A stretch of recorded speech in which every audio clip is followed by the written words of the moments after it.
जय हिंद दोस्तों। आपका स्वागत है आभास नेशन पे। अगर मैं आपसे कहूं कि किस तरीके से मेटा सरकार की शक्ति, जिस तरीके से भारत सरकार ने दुनिया की सबसे बड़ी सोशल मीडिया कंपनियों में से एक मेटा किस तरीके से अपने व्यवहार के साथ साथ भारत में चर्चा का विषय बनी हुई है, और कंपनियों में से एक को सीधा संदेश भी भारत सरकार ने दे दिया, भारतीय कानून मानोगे या भारत में नहीं रहोगे, दो ही आपके पास ऑप्शन है। तो शायद आपको लगे कि ये कोई फिल्मी डायलॉग है, फिल्मी डायलॉग नहीं है, एक असली और बेहद महत्वपूर्ण खबर है। अगर आप किसी आत्मीय परीक्षा या एग्जाम की दृष्टिकोण से आप देख रहे हैं तो मुख्य बात यही है कि अभी प्रधानमंत्री नरेंद्र मोदी का ट्वीट मेटा ने डिलीट कर दिया। या ये समझिए कि आसान बात नहीं होती कि आप प्रधानमंत्री ने किसी चीज को सोशल मीडिया पे अपने साइट पे किसी चीज को अपडेट किया हो और उसको जो है मेटा जो है डिलीट कर दे। यह मुख्य पॉइंट रहा है। यहाँ बात सिर्फ मेटा की नहीं है, यहाँ बात है भारत के कानून की, भारत के संप्रभुता की, डिजिटल सॉवरेनिटी की, फ्रीडम ऑफ स्पीच की, और दुनिया की बड़ी टेक कंपनीज को भारत में किस तरीके से रेगुलेट किया जा रहा है, यह मुख्य विषय होने जा रहा है। तो चलिए आज हम शुरुआत करेंगे किस तरीके से मेटा और मेटा की कंपनियां किस तरीके से इस पूरे शेड्यूल में आज के डेट पे अपने स्तर पे काम कर रही हैं, इसका मुख्य वजह क्या होने जा रहा है, यह समस्या का विषय है। लेकिन उससे ज्यादा इंपॉर्टेंट है कि असल में हुआ क्या। यह चीज बिल्कुल आसान तरीके से जो परिवर्तित हो गई एक सेक्टर से दूसरे सेक्टर में, प्रधानमंत्री नरेंद्र मोदी का ट्वीट मेटा ने, उनके वीडियोस को मेटा ने सोशल मीडिया साइट से हटा दिया।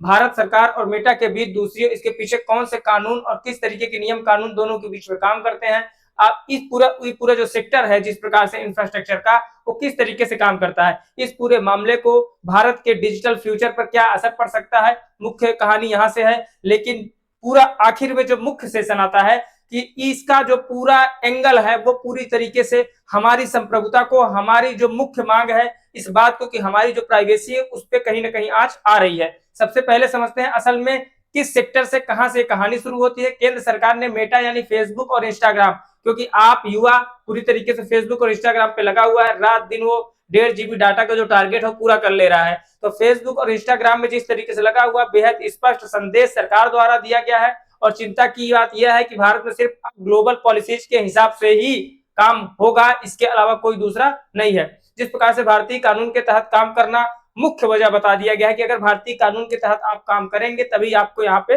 मौका दिया जाएगा। एक इंपॉर्टेंट क्लैरिफिकेशन यह भी भारत सरकार ने जारी किया है कि सरकारी सूत्र जो दिए हैं उसके मुताबिक ऐसा नहीं कहा गया कि सरकार ने मेटा को उसके ग्लोरिफिकेशन में या एल्गोरिदम में पूरी तरह बदलाव करने का आदेश दिया। जी नहीं, ऐसा बिल्कुल भी नहीं है। वो जिस तरीके से काम कर रहा है मामला उसी तरीके से चलेगा, लेकिन मामला इतना सीधा भी नहीं। लेकिन सरकार की कई गंभीर चिंताएं हैं, जिस तरीके से एल्गोरिदम को ध्यान में रखा गया है, भाषा और संस्कृति को ध्यान में रखा गया है, इसी वजह से मेटा के साथ बातचीत का एक अहम दौर चालू है। सरकार की आखिर की दिक्कत, सरकार की बातचीत, सरकार का इंपॉर्टेंट पॉइंट्स, यह मुख्य विषय है कि सरकार की चिंता किस बात की। सरकार की चिंता यह है कि जिस प्रकार से भारतीय भाषाएं मेटा के द्वारा प्रभावित हो रही है, जिस प्रकार से भारतीय संस्कृति मेटा के द्वारा प्रभावित हो रही है, क्योंकि मेटा क्या कर रहा है, मेटा वही चीज दिखा रहा है जो आप देखना चाह रहे हैं बड़े मुद्दों पे। पहली चिंता यही है कि कंटेंट मॉडरेशन जो परिवर्तन आ रहा है, और लोकल अंडरस्टैंडिंग जो भाषा है उतनी हाई लेवल की होती जा रही है कि उसमें मुख्य विषय पड़ता जा रहा है। मेटा की टीम्स भारत के बाहर बैठकर भी इस कंटेंट को मॉडरेशन से फैसले लेते रहे हैं।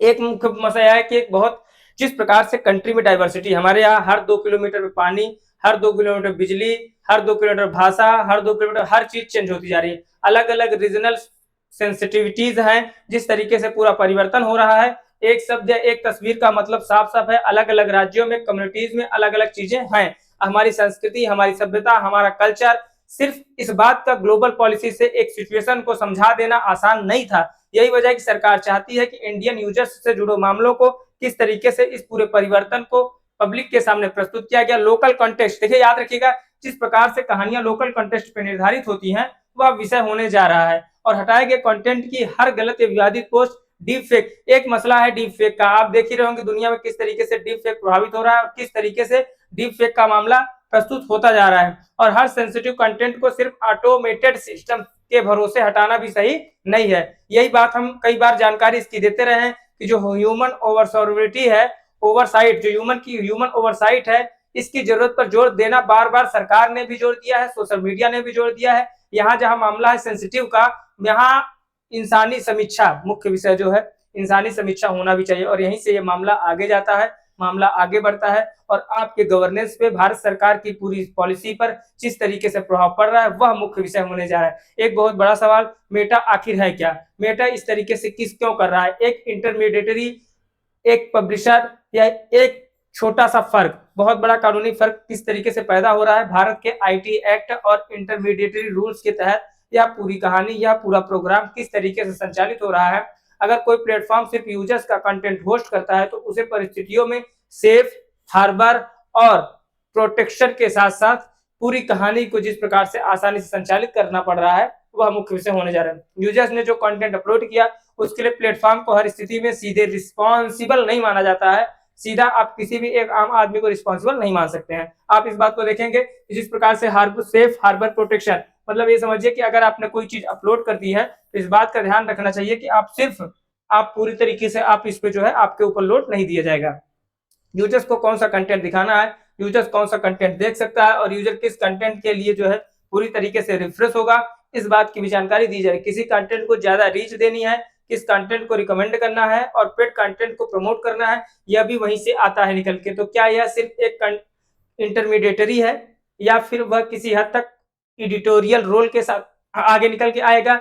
निभाने की बात है, निभाने की कहानी है, जिस प्रकार से उसको निभाया जाएगा उस रोल को उसको दिया जाएगा, यही असल बहस है। और अगर भविष्य में कभी इस तरीके कोई भी प्रोग्राम होते हैं, कोई ऐसी गवर्निंग पॉलिसी निकल के आती है तो समस्या इसी बात की है कि आप कभी भी पॉलिसी को इस बात को ध्यान में रखते ही काम करना पड़ेगा कि जो इंटरमीडिएटीज है यह मुख्य काम यहीं पे होता है। जिस तरीके से आप देखेंगे एक कानूनी सुरक्षा कवच, जिस प्रकार से ये कानूनी सुरक्षा कवच जो सोशल मीडिया और इंटरनेट कंपनियों को तीसरे पक्ष द्वारा पोस्ट की गई अवैध सामग्री के, देखिए आजकल जो मुख्य विषय है देख रहे हैं कई चीजें ऐसी आ जाती हैं सोशल मीडिया पे जो पूरी तरीके से अवैध है, उसका कोई जानकारी नहीं, कोई ऐसा रूल आउट नहीं है। लेकिन मसला वही है कि उन सब चीजों को किस तरीके से प्रस्तुत किया जाए, किस तरीके से सरकारें प्रस्तुत कर रही हैं, ये सबसे बड़ा मंच है। ठीक है, अगर आप इसको पूरा देखेंगे तो जिस तरीके से सवाल और कंपनी कब जिम्मेदार होगी यह मुख्य विषय है, क्योंकि आम आदमी के लिए मुख्य विषय क्या है, कंपनी कितना जरूरी होगी और कंपनी कब इस पे काम करेगी। तो कंपनी अधिनियम किस तरीके से काम करता है और कंपनी अधिनियम कारपोरेट शासन सिद्धांत किस आधार पर परिवर्तित होता है, यह विषय होने जा रहा है। पब्लिशर की जैसी भूमिका में देखा जा रहा है, पब्लिशर किस तरीके से इस पे काम करता है, उसकी लीगल लाइबिलिटीज का सवाल भी बदल सकता है। इसलिए इस पॉइंट को याद रखना बहुत जरूरी है कि इंटरमीडिएटीज जो वर्सेस पब्लिशर है वो किस तरीके से और किसके साथ और किस पक्ष में सेफ हार्बर के साथ, ये प्रीलिम्स के पॉइंट ऑफ व्यू से भी ध्यान में रखना पड़ेगा कि ये पूरी कहानी को एल्गोरिदम की पारदर्शिता के साथ प्रस्तुत किया जाता है। आप देखते होंगे जब आप कॉमेडी देखते हैं तो सिर्फ आपके मोबाइल में कॉमेडी आता है, लेकिन जब आप हीरोइन वाला देखने लगते हैं तो आपके मोबाइल में हीरोइन आती है। हीरो तो आप देखना पसंद नहीं करते होंगे क्योंकि जिस तरीके से आप चाल चलन है वो दिख रहा है कि आप जो है उसी सेक्टर में ज्यादा है। तो समस्या इस बात का है कि कभी कभी हीरो भी देख लिया करिए, क्योंकि हीरो के दम पे एक पिक्चर चलती है, बाकी चीजें साल 2 साल का गेम रहता है। तो एल्गोरिदम वही है, एल्गोरिदम का मतलब है अगर आप कॉमेडी देख रहे हैं, अगर आप कोई ऐसी चीज देख रहे हैं जो आपको पसंद है या आप जो है गाना सुन रहे हैं तो आपके मोबाइल में एल्गोरिदम उसी कहते हैं, जो आप देखेंगे वही चीज बार बार आने लगती है। तो किसी यूजर्स को क्या दिखाया जा रहा है, क्यों दिखाया जा रहा है और कई बार ऐसा कंटेंट क्यों सामने आता है, यह मुख्य विषय है। जो यूजर्स की बताई हुई पसंद है उससे मेल खाता है कि नहीं खाता है, यहाँ से एल्गोरिदम ट्रांसपेरेंसी, सरकार जिस हिसाब से कार्य कर रही है, भारत सरकार का ये मेन गाइडलाइन है कि ट्रांसपेरेंसी, हम उनकी सुरक्षा, पब्लिक की सुरक्षा मुख्य मुद्दा होने जा रहा है। इसीलिए डिजिटल इकोनॉमी में पूरी तरीके से अमूलचूल परिवर्तन भारत सरकार करने जा रही है। प्लेटफॉर्म पे जिस प्रकार से इस बातों को रखा गया है, सवाल ये भी है कि आपको वही कंटेंट क्यों दिखा रही है। यही कंसेप्ट जुड़ता है डाटा गवर्नेंस का और डिजिटल राइट्स का। पूरा इस परिवर्तन को, पूरे इस स्वरूप को जिस प्रकार से प्रस्तुत किया जा रहा है, इसलिए इसे भी नोट समझना और नोट करना ज्यादा जरूरी हो जाता है कि एल्गोरिदम की जो पारदर्शिता है, एल्गोरिदम जिस प्रकार से प्रस्तुत किया जा रहा है, वह पूरी खबर को पूरे तरीके से एक प्रोफाइलिंग, और सबसे बड़ा मुद्दा आज के डेट में जो पूरा सेक्टर चल रहा है इस समय, बाल और शोषण से जुड़ी सामग्रियों का जिस प्रकार से दुरुपयोग किया जा रहा है, इस मामले में सरकार का रुख बेहद सख्त है। ऐसी सामग्री को लेकर जीरो टॉलरेंस, सरकार का साफ साफ नियम है कि जीरो टॉलरेंस पे, शून्य जो है सहिष्णुता पे काम सरकार करने जा रही है। तो आपको ये बात को ध्यान में रखना है कि इस सेक्टर में जिस प्रकार से कंटेस्ट को प्लेटफॉर्म पर रहने रोका जाता है या रहने देना होता है, गंभीर चिंता का ये विषय बनता जा रहा है। सरकार चाहती है कि मेटा ऐसे कंटेंट के खिलाफ सख्त कार्रवाई करे। अगर कार्रवाई नहीं करेगी तो हम अपने यहाँ अपने तरीके से इसकी हम कार्रवाई करेंगे और ज्यादा ठोस और ज्यादा सक्रिय कदम भी उठाए। ये मुद्दा सिर्फ सामाजिक मुद्दा नहीं, ये मुद्दा हमारे देश के, हमारी युवा पीढ़ी से लेके हर उस क्षेत्र तक जुड़ना चाहिए, सामाजिक मुद्दा बनना चाहिए ताकि इससे लोग जुड़े, समझे और टेक्नोलॉजी का सही उपयोग हो पाए। इसके लिए किस प्रकार से कानून बनेंगे, किस प्रकार से इथिक्स और दोनों से संबंधित जो इसका पूरा प्रोजेक्शन है, इसलिए इसका जो आसान प्रॉब्लम है, आसान तरीका है इथिक्स को समझना। रिस्पेक्टिवली इथिक्स को जब समझ जाएंगे तो इन सब चीजों को कैसे यूज करना है, डिजिटल सॉवरेनिटी की तरफ जिस प्रकार से भारत बढ़ रहा है वहां पे आप जरा सा भी हिचकिचाएंगे नहीं, चीजों को समझेंगे। अब जरा पूरी तस्वीर को हम देखेंगे कि क्या है। एक तरफ भारत सरकार डिजिटल सॉवरेनिटी को बढ़ावा दे रही है। अगर आप डिजिटल सॉवरेनिटी को बढ़ावा दे रहे हैं तो आप अपने पक्ष को मजबूत करेंगे। आप अपने पक्ष को क्या करेंगे, मजबूत करेंगे। जब आप अपने पक्ष को मजबूत करेंगे तो इस पूरे प्रोजेक्शन में कोई भी ग्लोबल टेक्नोलॉजी कंपनी भारत में काम करेगी, उसको भारत में काम करने में मजा आएगा और उससे क्या होगा, भारतीय माहौल में वो आसानी से ढल जाएगी। तो उसे भारतीय कानून का पालन भी करना होगा, सीधी सी बात है। भारतीय यूजर्स की सुरक्षा का ध्यान भी रखना होगा, ये भी सही बात है। इंडियन कॉन्टेक्स्ट को भी समझना होगा, ये भी बात ठीक थी। लेकिन दूसरी तरफ टेक कंपनीज के लिए इसका मतलब क्या है, किसी आने वाले समय में उन्हें ज्यादा ध्यान देना होगा कि नहीं देना होगा, कंटेंट मॉडरेशन पर किस प्रकार से काम होगा, डाटा ट्रांसपेरेंसी पे किस प्रकार से काम होगा और लोकल कंप्लेंट्स पर ध्यान देने की क्या जरूरत है और किस तरीके से इस पर ध्यान रखा जाएगा। ये सिर्फ मेटा तक सीमित रहने वाला मुद्दा नहीं है। अब इसमें दूसरे बड़े डिजिटल प्लेटफॉर्म किस तरीके से काम करते हैं, सोशल मीडिया प्लेटफॉर्म किस तरीके से काम करते हैं, ओटीटी कंपनीज किस तरीके से काम करती हैं, ये सारा मुद्दा किससे जुड़ा हुआ है, आपके मेटा से जुड़ा हुआ है। क्योंकि सारी चीजों को प्रोवाइड कौन करता है, मेटा करता है। सोशल मीडिया साइट किसके रडार में है, मेटा के रडार में है। क्योंकि फेसबुक, इंस्टाग्राम आप इसे चलाते हैं और तमाम ऐसी साइटें हैं जो मेटा ने पूरी तरीके से अधिग्रहण किया हुआ है। अब आते हैं सबसे इंपॉर्टेंट हिस्से पे, किस तरीके से ये पूरा सेक्टर, किस तरीके से इस पूरे सेक्टर की कहानी और यह खबर जो सुनने में, देखने में और समझने में आपको समझ में आ रही है, यह कहानी किस तरीके से पूरे सेक्टर को प्रभावित करती है, इसके तरीके क्या है, एग्जाम एंगल क्या है इसका। तो देखिए ये मुख्य बात यही है कि सफलता के 3 चरण होते हैं। सफलता के वैसे 3 से ज्यादा चरण होते हैं, डिपेंड करता है कि आप किस चरण में हैं, ठीक है।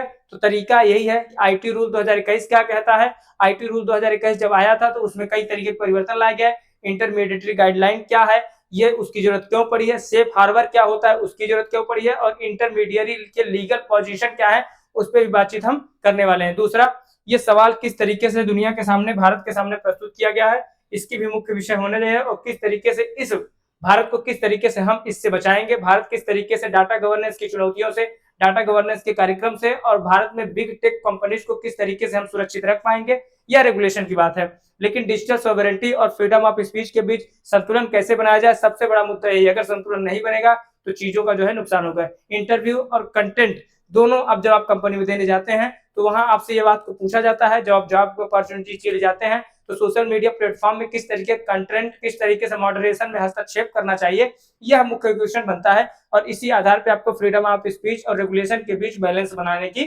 सलाह भी कंपनियां देती हैं। इसलिए ये सिर्फ मेटा की खबर नहीं है, ये हर उस आम आदमी की खबर है जो भारत का नागरिक है, गवर्नेंस का हिस्सा है या नहीं है, वो बड़ा हिस्सा नहीं है, वो बड़ी केस स्टडी नहीं है। मसलन साफ है कि हम पूरी जो भारतीय परंपरा है, जो भारतीय संस्कृति है, जो भारतीय सभ्यता है, उसमें किस तरीके से इसका जो है उपयोग होगा, पूरे मामले को किस तरीके से आसानी से भारत सरकार चाहती क्या है। और भारत सरकार का सिर्फ एक लक्ष्य है कि मेटा अगर हमारे यहाँ काम कर रहा है, मेटा हमारे हिसाब से ही, हमारी पॉलिसीज के हिसाब से ही, कोई भी ऐसी उटपटांग चीज सोशल मीडिया साइट पे नहीं जानी चाहिए जिससे जो है बच्चे प्रभावित हो, युवा प्रभावित हो, और बाकी बड़े लोग तो प्रभावित ही हैं, उनका तो कोई लेना देना नहीं है, ठीक है। तो लोकल अंडरस्टैंडिंग क्या है कि युवा पीढ़ी प्रभावित नहीं होनी चाहिए, हमारा जो जेनजी है वो प्रभावित नहीं होना चाहिए, हमारा देश सही दिशा में आगे बढ़े, मुख्य विषय ये होने जा रहा है। तो सवाल यही है कि इंटरमीडियरी बनाम पब्लिशर का जो मुद्दा है वो किस तरीके से जुड़ा हुआ है और सेफ हार्बर इसमें किस तरीके से अपना रोल अदा कर रहा है, एल्गोरिदम किस प्रकार से काम कर रहा है। हम आपको बता चुके हैं सारी चीजों को, एक बार फिर बता दे रहे हैं। एल्गोरिदम वही है कि जो चीज आप देखते जाएंगे वही चीज वहां पे आती जाएगी। ट्रांसपेरेंसी, भारत सरकार ने पूरी तरीके से ट्रांसपेरेंसी के लिए मेटा को लिखित आदेश जारी कर दिया है। यूजर्स जो प्रोफाइलिंग है उसको लेकर सुरक्षा का सवाल जो पैदा होता था उस पर भी क्लियरेंस दे दिया गया है। दूसरा सबसे बड़ा सवाल, बाल एवं शोषण से जुड़ी सामग्री पर जीरो टॉलरेंस पे भारत सरकार ने उसको लिखित शिकायत दे दी है। सबसे बड़ी बात, ये पूरा मामला भारत की डिजिटल सॉवरेनिटी और बिग टेक रेगुलेशन का मतलब है दिशा, एक उस शानदार दिशा में महत्वपूर्ण उदाहरण प्रस्तुत किया जाए ताकि कभी ऐसा ना हो कि भारत सरकार या राज्य सरकार किस तरीके से इसको अपडेट कर पाई है, किस तरीके से इससे निपट पाई है। तो इसीलिए मेटा का जो अहम विवाद है भारत सरकार और मेटा के बीच, तो अगली बार जब हम मेटा के बारे में जानेंगे, अगली बार जब हम कभी मेटा के बारे में समझेंगे तो मुख्य विषय यही होने जा रहा है। तब तक के लिए इस पूरी कहानी में यही ध्यान रखना है कि आप पूरी कहानी को, मेटा के इस पूरे प्रोजेक्शन को समझेंगे। और दूसरी बात यह है कि जो सूचना है इसकी ग्लोबल टीम के बीच जो ये काम चल रहा है ये सरकारें किस तरीके से बैठक कर रही हैं, ये पूरी जानकारी हम आपको जो बताए हैं वो हम आपको लास्ट में दिए भी हैं। तो एग्जाम से रिलेवेंस तो जो है वो है ही है, लेकिन ये आपके लिए अपडेट रहने के लिए ज्यादा जरूरी है। आप भारत सरकार और मेटा के बीच किस तरीके से आप देखते होंगे सोशल मीडिया साइट पर किस तरीके से चीजें परोसी जा रही हैं, किस तरीके से चीजों को परोस के लोग अपने तरीके से अपने व्यवहार को, अपने राजनीति को चमकाने की कोशिश करते हैं। तो ये ज्यादा जरूरी है कि इससे हमारा युवा पीढ़ी प्रभावित ना हो, इससे हमारा समाज प्रभावित ना हो, यह मुख्य विषय होने जा रहा है। तो इस फीड में, इस फोकस्ड एनालिसिस में आपको यह ध्यान रखना है, भारत को एक समृद्ध भारत बनाने के लिए सबसे ज्यादा जरूरी यही है कि हमारी युवा पीढ़ी इससे प्रभावित ना हो। तो इस पूरे टॉपिक को हम यही आज खत्म करते हैं। तब तक के लिए नमस्कार, जय हिंद।